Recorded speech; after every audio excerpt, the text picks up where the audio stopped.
ይህች በውሃ ውስጥ ያለምንም ተጨማሪ ኦክሲጅን የመጥለቅ ጥበብ የተቸራት ኦድሪ ሜስትሪ የተባለች እንስት በመላው ዓለም ታዋቂ የነበረች ሲሆን የዓለምንም ክብረ ወሰን ለመስበር ካላት ከፍተኛ ፍላጎት የተነሳ ትልቅ ዝግጅት በማድረግ በፈረንጆቹ በኦክቶበር 12 ቀን 2002 ዓ.ም በዶሚኒካን ሪፐብሊክ የባህር ዳርቻዎች ላይ በሚገኝ ባህር ውስጥ በከባድ ብረት ታጥራ ወደ ባህር ጥልቀት ለመውረድ ዝግጅቷን ትጨርሳለች። በዚህም በሰው ልጅ ታሪክ ታይቶ የማይታወቅ የ561 ጫማ ጥልቀት ውስጥ ለመድረስ ጉዞዋን የጀመረች ሲሆን ምንም እንኳን የመርሃ ግብር ግቡን እንዲመታ የተነደፈው ቀላል በሚመስል ግን በጣም አስፈሪ በሆነ መንገድ የነበረ ሲሆን ይኸውም አንድ ትንፋሽ ወስዳ ወደ ታች ከወረደች በኋላ ከዚያም ጥልቁ ላይ ስትደርስ የሊፍት ፊኛውን ቫልቭ በመክፈት በፍጥነት ወደ ላይ መውጣት ነበር። ይሁን እንጂ ኦድሪ የባህሩ ወለል ላይ ስትደርስ ግን የገጠማት ሁኔታዎች ሙሉ በሙሉ ያልታሰበ ሲሆን ምክንያቱ ደግሞ ፊኛውን ነፍቶ ወደ ላይ የሚያወጣው የአየር ታንክ ሊፍት ባዶ ሆኖ በመገኘቱ ወደ ላይ የምታደርገውን ጉዞ ከባድ አደረገባት። በዚህም ታዲያ ጠቅላላ የውሃ ውስጥ ቆይታዋ በ3 ደቂቃ ውስጥ መጠናቀቅ የነበረበት ቢሆንም ይህ ነገር ግን በድንገት ስላልሰራ ኦክሲጅን በሌለበት ጨለማ ውስጥ ለ8 ደቂቃ ያክል እንድትቆይና ሕይወቷም አደጋ ውስጥ እንዲገባ ያደረጋት ሲሆን በሰዓቱም ወደ ላይ ለመመለስ ብርቱ ጥረት አድርጋ ለጥቂት ርቀት መጓዝ ችላ የነበረ ቢሆንም አእምሮዋ ግን በኦክሲጅን እጥረት ምክንያት ስራውን ማቆም በመጀመሩ እንደገና ወደ ታች ኮላፕስ አድርጋ ሰጥማ ቀርታለች። በወቅቱ አብሯት የነበረውና ደህንነቷን እንዲጠብቅ የተመደበው ፓስካል በርናባ የተባለው ጠላቂ ከ400 ጫማ በታች አግኝቷት ወደ ላይ ለማውጣት የራሱን ሕይወት አደጋ ላይ ጥሎ ቢሞክርም ወደ ላይ በደረሰችበት ወቅት ግን በሚያሳዝን ሁኔታ የልብ ትርታዋ ቆሞ ነበር። ይህ አሰቃቂ አደጋ የተከሰተው በባለቤቷ ፍራንሲስኮ ፈሬራስ የሚመራው የቴክኖሎጂ ቡድን የታንኩን አየር በትክክል ባለመፈተሹ እንደሆነ ቢገለጽም በአንዳንዶች ዘንድ ግን እስካሁኑ ሰዓት ድረስ ለምን አስፈላጊው የደህንነት ጥበቃ እንዳልተደረገላት ጥያቄዎችን የሚያስነሳ ትልቅ እንቆቅልሽ ሆኖ ቀጥሏል። 5ኛ የስታዲየሙ አስደንጋጭ ትዕይንት። በኦገስት 26 ቀን 2005 ዓ.ም በኢራን ዋና ከተማ ቴሄራን በሚገኘው ታዋቂው አርዛዲ ስታዲየም ውስጥ በሺዎች የሚቆጠሩ ተመልካቾችና ቀጥታ በሚያስተላልፉ የቴሌቪዥን ካሜራዎች ፊት ጃቫድ ፓሊዝባኒያን የተባለ የሞተር ብስክሌት ስታንት ባለሙያ ታላቅ ተግባር ለመፈጸም ቆሞ የነበረ ሲሆን የጃቫድ ዓላማ የነበረውም በላያቸው ላይ ለመብረር የታቀዱትን 22 አውቶቡሶች ጎን ለጎን በማሰለፍ የዓለምን ክብረ ወሰን መስበር የነበረ ሲሆን ይህ ሙከራ በአገሩ ታሪክ ውስጥ ትልቅ ኩራት የሚፈጥርና ታላቅ ትርኢት እንደሚሆን ለተመልካቾች የገለጸ ሲሆን ከዚህ ቀደም መሰል አደገኛ ዝላዮችን በተሳካ ሁኔታ በማከናወኑ በተመልካቾች ዘንድ ትልቅ እምነት ተጥሎበትም ነበር። ታዲያ በዛች ቀን ግን ለዚህ ሰው የስኬቱ ቀን አልነበረችምና የታቀደው ፍጥነትና የዝላይ አንግል ትክክለኛ ስላልነበር ሞተሩን አንቀሳቅሶ በከፍተኛ ፍጥነት ወደ መወርወሪያው ሲያመራ የታለመለትን ርቀት ማጠናቀቅ ሳይችል ቀርቶ 13ኛው አውቶቡስ ላይ በከባድ ሁኔታ አረፈ።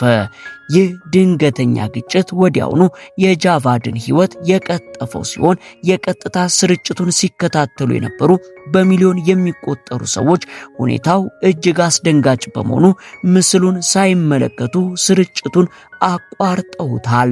ከሞቱ በኋላም የትርኢቱ አዘጋጅ አካላት ስለ አደጋው ምንም አይነት ዝርዝር መግለጫ ያልሰጡ ሲሆን የሞት አደጋው መነሻ ምን እንደሆነ ሳይታወቅና ታሪኩም ከሚዲያ እንዲጠፋ ተደርጎ ቀርቷል። ጃቫድ ሀገሩን ለማስከበርና ስሙን ለማስጠራት የጀመረው ጉዞ ሳይሳካ መጨረሻው በስታዲየሙ መሃል የተከሰተ የሐዘን ትዕይንት ሆኖ አልፏል። 4ኛ የበረሃው ጉዞ። የ36 ዓመቱ ህንዳዊ የረጅም ርቀት ብስክሌተኛ ሞሂት ኮህሊ መላውን ደቡብ አሜሪካ አቋርጦ 10,000 ኪሎ ሜትር ለመጓዝና አዲስ የዓለም ክብረ ወሰንን ለመመዝገብ በጃንዋሪ 2025 ጉዞን ጀምሮ የነበረ ሲሆን በጉዞ ውስጥ ይገጥሙት የነበሩትን አስቸጋሪ የበረሃ መንገዶችና ተራራማ አካባቢዎች ለማህበራዊ ሚዲያ ተከታዮቹ በቪዲዮ ያካፍል የነበረ ሲሆን የነበረው ፍጥነትና ቁርጠኝነትም ክብረ ወሰኑን በእርግጠኝነት እንደሚሰብር የሚያሳይ ነበር። ይሁን እንጂ በፌብሩዋሪ ወር 2025 በቺሊ ሰሜናዊ ክፍል በምትገኘው አታካማ በረሃ ውስጥ ሲደርስ ግን ያልታሰበ አደጋ ገጠመው። በዚያ እጅግ ሞቃታማና ሰው በማይኖርበት በረሃ ውስጥ በዋናው መንገድ ላይ እየተጓዘ ሳለ አንድ አነስተኛ አውቶቡስ ወይንም ሚኒባስ ከኋላ መጥቶ ስለገጨው በደረሰበት ከባድ ጉዳት በዚያው ሕይወቱ ያለፈ ሲሆን ሞሂት ሌሎች ጀግኖች እንደሚያደርጉት አደገኛ የሆኑ ትርኢቶችን እያከናወነ ሳይሆን በሕዝብ መንገድ ላይ ብስክሌቱን እየነዳ በሌላ አሽከርካሪ ስህተት ምክንያት ሕይወቱን አጥቷል። ሶስተኛ የሰማይ ላይ ስህተት። ዲያና ፓሪስ ከ1500 ጊዜ በላይ ከሰማይ ላይ በፓራሹት የዘለለችና በዘርፉ እጅግ ከፍተኛ ልምድ ያላት ጀርመናዊት የነበረች ስትሆን በኤፕሪል 2014 በአሪዞና በረሃ ላይ ከ222 ሌሎች ባለሙያዎች ጋር በመሆን ታሪካዊ የሆነ የሰማይ ላይ የቅርጽ ትርኢት ለመስራት እየሞከሩ ነበር። የሙከራ እጅግ የተወሳሰበ በመሆኑ ሁሉም ተሳታፊዎች በሰከንዶች ውስጥ እጃቸውን አገናኝተው ቅርጽ ሰርተው ከዚያም መለያየት የነበረባቸው ሲሆን የዲያና ዋናው ፓራሹት ግን በድንገት አልከፈት አለ። በሰማይ ላይ ባለ የቡድን ስራ ወቅት አንድ ሰው ቀድሞ ፓራሹቱን ከከፈተ የሌሎቹን ቅርጽ ሊያበላሽ ስለሚችል ትልቅ ጫና ይኖረዋል።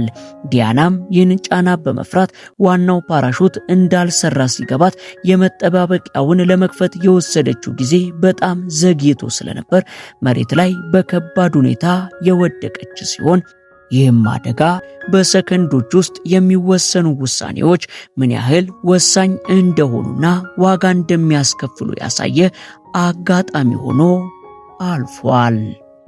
ሁለተኛ የአባትና ልጅ የህልም ጉዞ።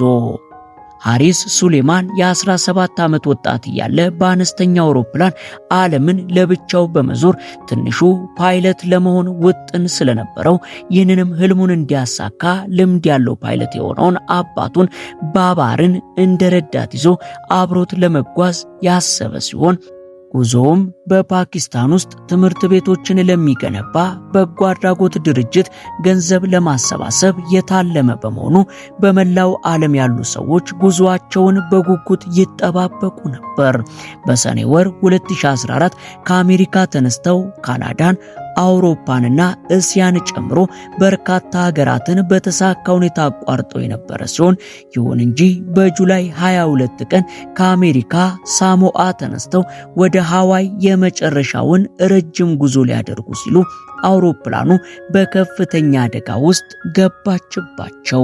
በጊዜው የአየር ሁኔታውም ለበረራ አስቸጋሪና ነፋሻማ ቢሆንም አባትየው በረራውን ላለማቋረጥ በመወሰኑ አውሮፕላኑ ከመነሻው ብዙም ሳይርቅ ከፍታ ለመጨመር እየታገለ ሳለ በድንገት ወደ ባህር ውስጥ ተከስክሶ ሊሰምጥ ችሏል። የሃሪስ አስክሬን ከሰዓታት በኋላ ሲገኝ አባቱ ግን ፈጽሞ ያልተገኘ ሲሆን ይህ ትልቅ ዓላማ ያለው ጉዞ የነበረ ቢሆንም ድንገት ግን ወደ አሳዛኝ ክስተት ሊቀየር ችሏል። አንደኛ ሎዌል ቤልስ አሳዛኝ ጉዞ።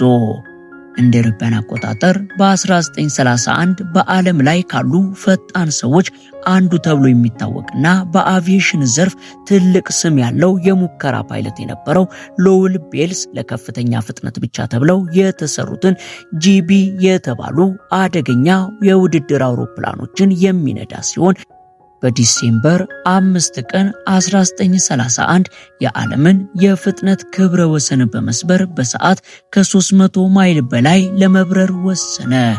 ሎዌል በሰዓት ከ300 ማይል በላይ በሆነ እጅግ አስፈሪ ፍጥነት መብረር እንደጀመረ በድንገት የቀኝ ክንፉ በመሰበሩ አውሮፕላኑ 3 ጊዜ እየተገለባበጠ መሬት ላይ ወድቆ ፈነዳ። ከግጭቱ ኃይለኛነት የተነሳ ሕይወቱ ወዲያውኑ ያለፈ ሲሆን የአደጋው መንስኤ የአውሮፕላኑ መዋቅር ጫናውን መቋቋም አለመቻሉ ወይም ደግሞ የነዳጅ ክዳን ተፈቶ ጭንቅላቱን በመምታቱ ራሱን መሳቱ እንደሆነ የተለያዩ ግምቶች ተሰንዝረዋል።